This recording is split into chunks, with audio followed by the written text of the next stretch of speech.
In the name of the God whose kindness is profound, whose mercy is forever, how should the Muslims respond to the acts of blasphemy?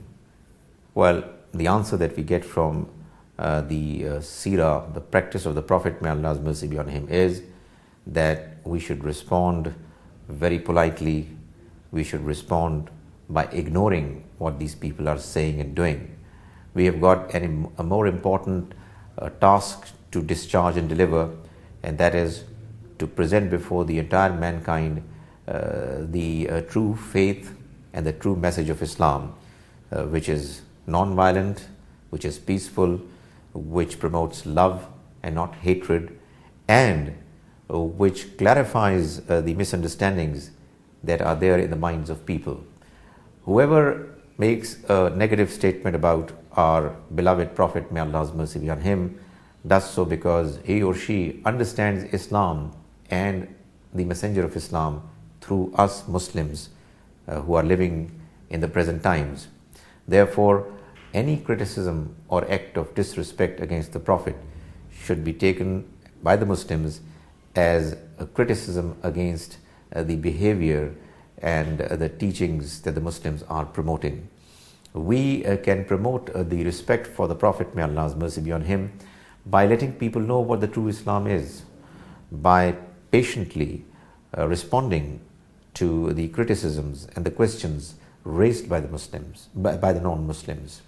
And if we look at the Prophet, may Allah's mercy be on him, and his conduct during the Meccan period, we find that he was always polite and non-aggressive on the face of criticism that was raised against him.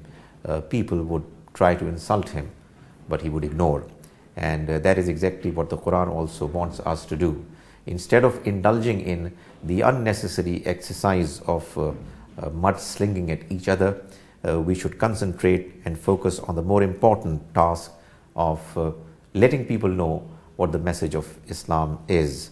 Quran has mentioned on a number of occasions the fact that there were people both in Mecca and Medina who tried to insult the Prophet. Each time the Quran desired the Muslims to ignore all such cases of blasphemy and concentrate on following following the message of Islam properly, understanding it and preaching it to people in the best possible manner.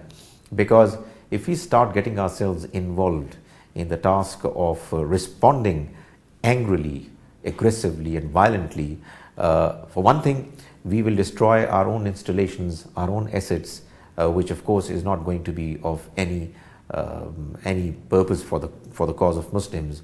And on the other hand, the attention of the people is going to be diverted from the true message of Islam towards our aggressive and unimpressively violent behavior, which never attracts people, which never impresses people. What can impress people is the fact that we tell them, even when they are indecent in approaching Islam, we tell them that, look here, despite your indecence, we are going to still be telling you about what our message, what our religion stands for politely, because this is what our great Prophet has taught us. He has not taught us to respond to aggressive messages in a violent and aggressive way. Some people might ask, why then is it that we find in the history of Islam during the times of the Prophet that some of those who criticized him were taken to task?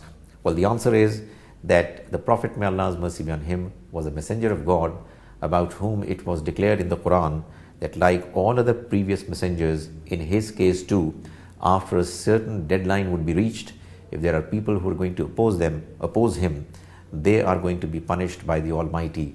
So it was the special punishment of the Almighty that was meted out to some people who went against him.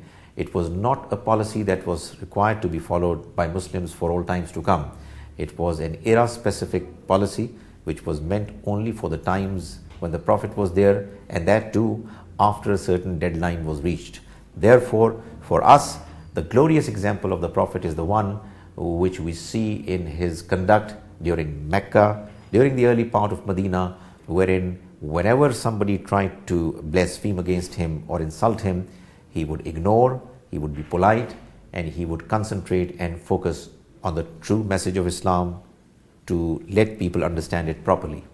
May the Almighty enable us to understand his message as best as we can, and may he enable us to follow it to the best of our abilities.